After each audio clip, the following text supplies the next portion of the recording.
I don't think I was ever really aware of half-frame cameras when I was originally doing film photography, and I doubt that I'd have been that interested even if I'd have known they existed. But on returning to film photography, the idea of getting 72 shots to a roll was somewhat appealing. I ruled out most of the Olympus models because they often sold for a high price, particularly the lovely Pen F and models like the Pen D that offered manual exposure control. Eventually I settled on this Yashica 72E, which I bought for a decent price, stripped and rebuilt it, and put a roll of film in. That was well over a year ago, and I still haven't finished that film. During my research I discovered the Konica Autorex, also known as the Konica Auto-Reflex, with a hyphen between the auto and the reflex, and it was also known as the Revue Auto-Reflex. This offered both full frame and half frame at the flick of a switch, which sounded like the perfect solution. The Autorex and Auto-Reflex often sold for a higher price than I was willing to pay, but I kept looking, eventually getting this body only from a seller in Japan. The camera was sold as tested and working, but as you'll see later, there was one problem to fix before I could use the camera. The Konica Auto-Reflex line is a bit complicated. As far as I can tell, it started with the switchable half and full frame Auto-Reflex in the mid to late 60s, the Autorex name being used for the Japanese market. There was also an Autorex P that didn't have a built-in light meter. Then along came the Auto-Reflex T, which dropped the half-frame capability but added through-lens metering. At around the same time they also introduced an Auto-Reflex A, like the one I've got here. This was a stripped-down version with a top speed of only 1/500th of a second, no self-timer and no depth of field preview.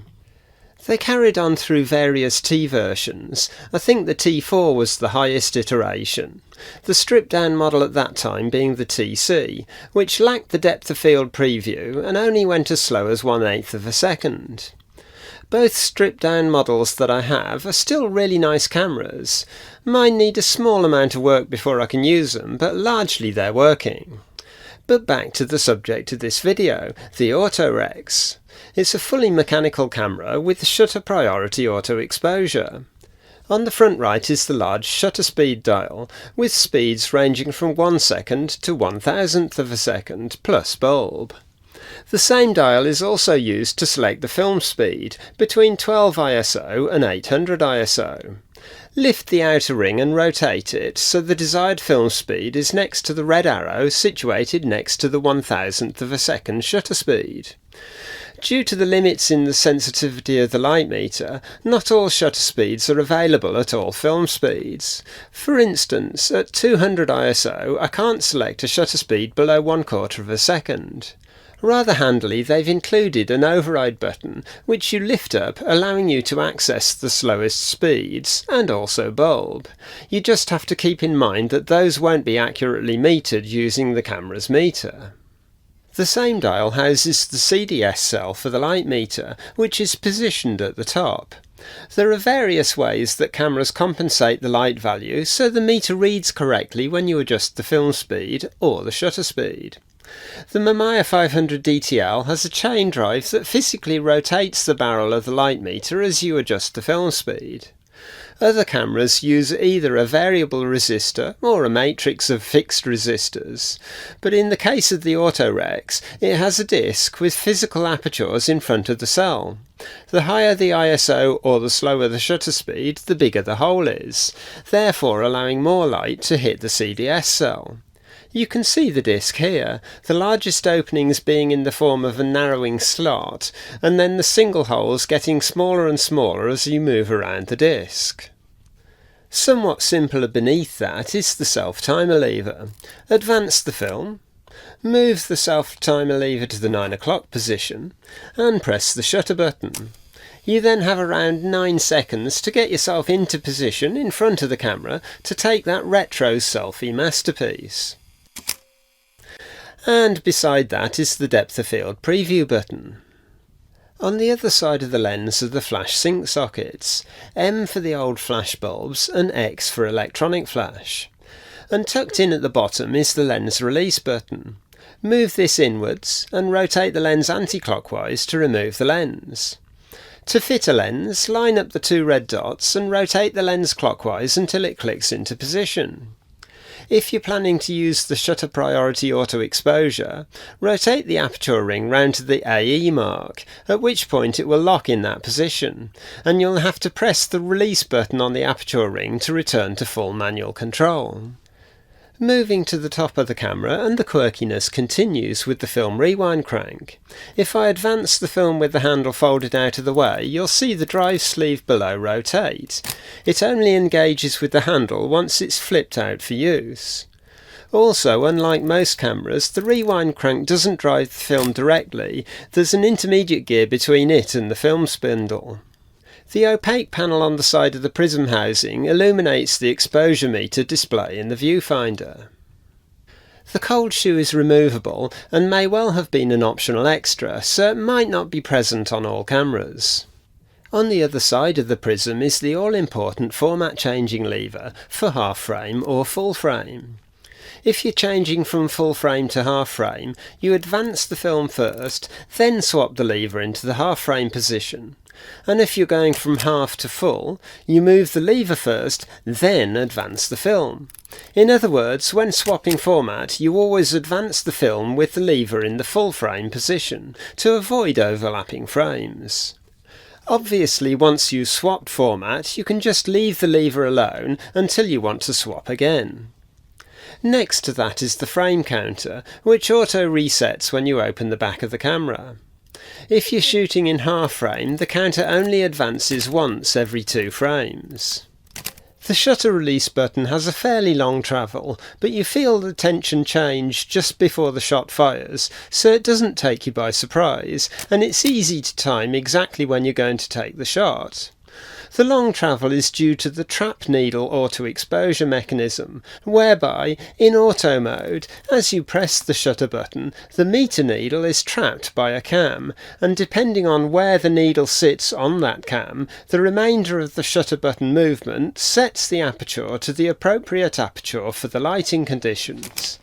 Variations on this system were used in many early auto-exposure cameras, and as long as everything is working as it should be, can give perfectly good results. Finally on the top is the film advancing lever, which has a fairly long throw and rests slightly away from the camera body for easy access, then pushes back towards the body for storage. When in half frame mode, there is less tension for the first half of the winding stroke because you're only having to advance the film half a frame at a time. On the back of the camera is the viewfinder eyepiece and the meter on-off switch. This also has a battery check position, but the camera will work fine without batteries as they only power the meter. Auto exposure mode won't work without batteries, of course.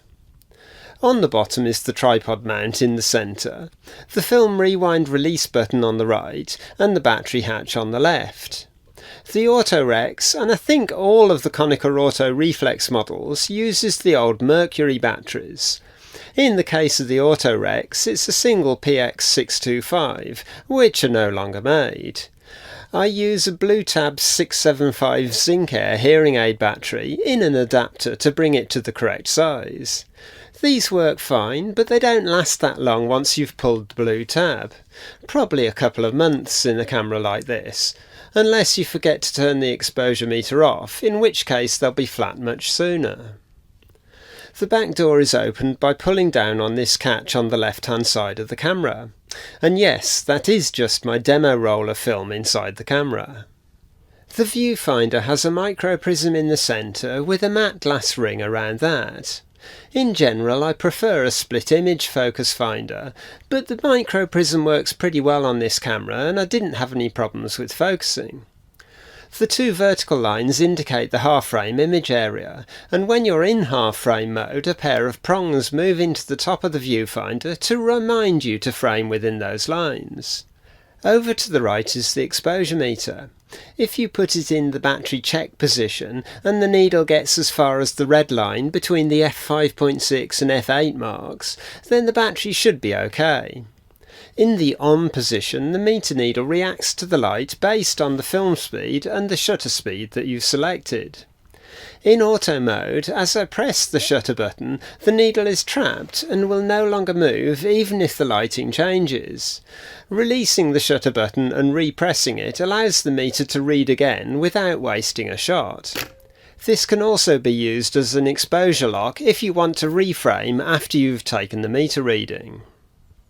Loading a film is straightforward enough. Pull down on the back door release to open the back of the camera. Drop in your roll of film. No need to pull up on the rewind crank because there's a cutout in the bottom of the camera that allows you to insert the film canister. Pull the leader across and insert it into one of the slots in the take-up spool. You may need to rotate the take-up spool by hand to get the slot into a suitable position. Advance the film, making sure it's hooked onto the take-up spool and engaged with the teeth in the sprocket drive. Assuming the film is sitting flat along the film guides, close the back. Flip out the rewind crank and gently rotate it in the direction of the arrow to remove any slack in the film. Fire the shot that you've already wound, and now watch the rewind crank as you advance the film once more. It should turn backwards as the film is drawn into the camera. Fire that shot, advance the film once more, and fire that shot also.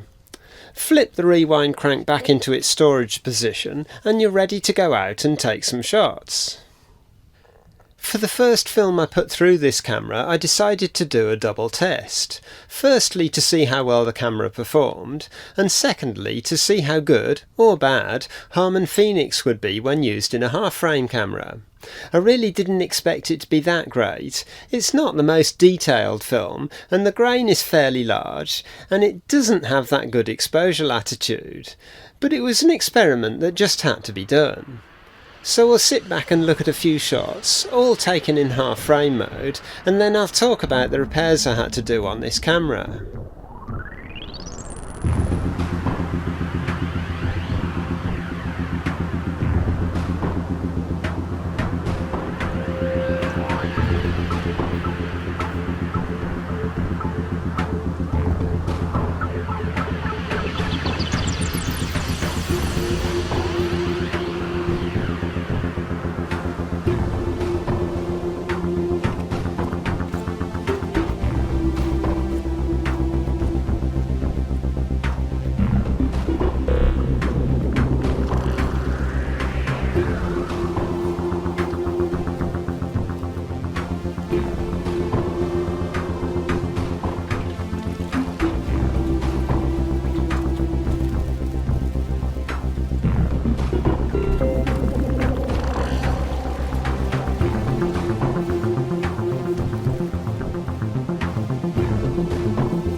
When I bought the Autorex, it was sold as working, which to a large extent it was, although a great many of the internal foam light seals had crumbled into dust, which was distributed around the inside of the camera.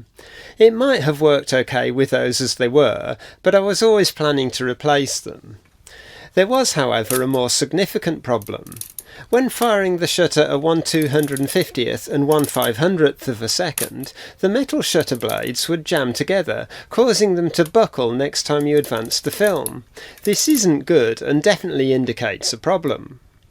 So apart the camera came. The Autorex uses the excellent Copal Square shutter, like the one in the Nikomat. Getting it out involves quite a big strip down, but once removed it's a self-contained unit that can be tested out of the camera, which made identifying the issue somewhat easier.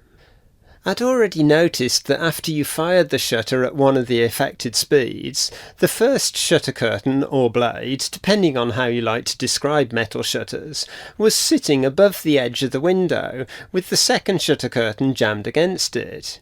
It should rest with the first curtain completely out of sight, like this.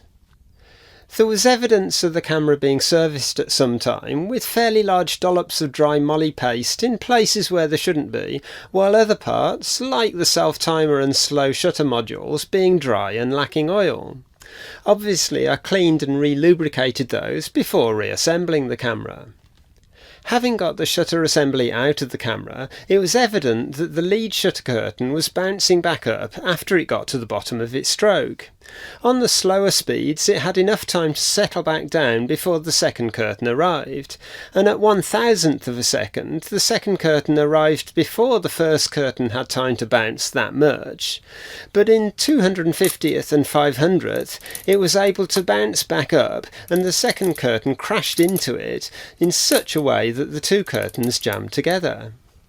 My theory is that the shutter timing mechanism was running slowly and someone had increased the tension on the springs to compensate, but this caused the lead curtain to crash down with such force that it was bouncing back up. Also, there are two brass anti-bounce brakes that should prevent the curtain from bouncing, and these had probably lost some tension over the years. I gave both of those a little tweak, cleaned the entire curtain assembly, which was a bit grubby, lubricated the sliding surfaces with graphite powder, and once reassembled, slackened the spring tensions to a level where the shutter operated correctly. After that it was simply a case of reassembling the camera, replacing the perished foam seals along the way, and then it was time to shoot some film. Okay, time to take a look at a few more shots taken on the Autorex. I got fed up shooting half frame towards the end of the film, so some of these are full frame examples.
On paper, the Autorex sounds like the ultimate half-frame camera.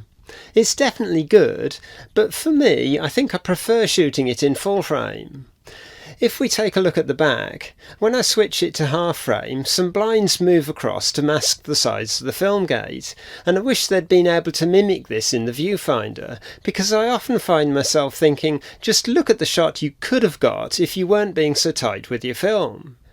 If you're scanning your own negatives, then you can switch formats as much as you want, but I'm not sure how happy many labs will be if you're constantly swapping from half frame to full frame on the same roll. And I'm not much of a fan of shooting half frame as diptychs and scanning each pair as a single image. For me, half frame is better suited to something small, like my Yashica 72E, or other similar cameras. Apart from the fact that most of them only have zone focusing, which is fine most of the time, but will occasionally leave you wishing you had a rangefinder or SLR.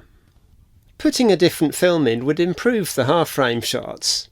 Something with a bit less grain and a bit more exposure latitude would do the trick. That said, the roll of Phoenix actually performed better than I expected. One or two of the shots actually looked quite good, but I wouldn't advise looking too closely. Once I'd switched to full frame mode, the results were much better, which is what I'd expect, having already shot a fair few rolls of Phoenix. I've been very impressed with the build quality of the Autorex, and the two Auto-Reflexes that I've got, along with another Autorex that I fixed for a friend, and my Auto S2. Konica appear to have been making some rather lovely cameras around that time period that are largely overlooked by the trendsetters on social media, but hopefully that will keep their prices relatively affordable for the time being. Anyway, that's about it for this video. If you've enjoyed watching, please like the video and maybe even subscribe to the channel, not forgetting to click on the bell icon so you get notifications when future videos are released. That's it for now, so thanks for watching and I'll see you in a future video.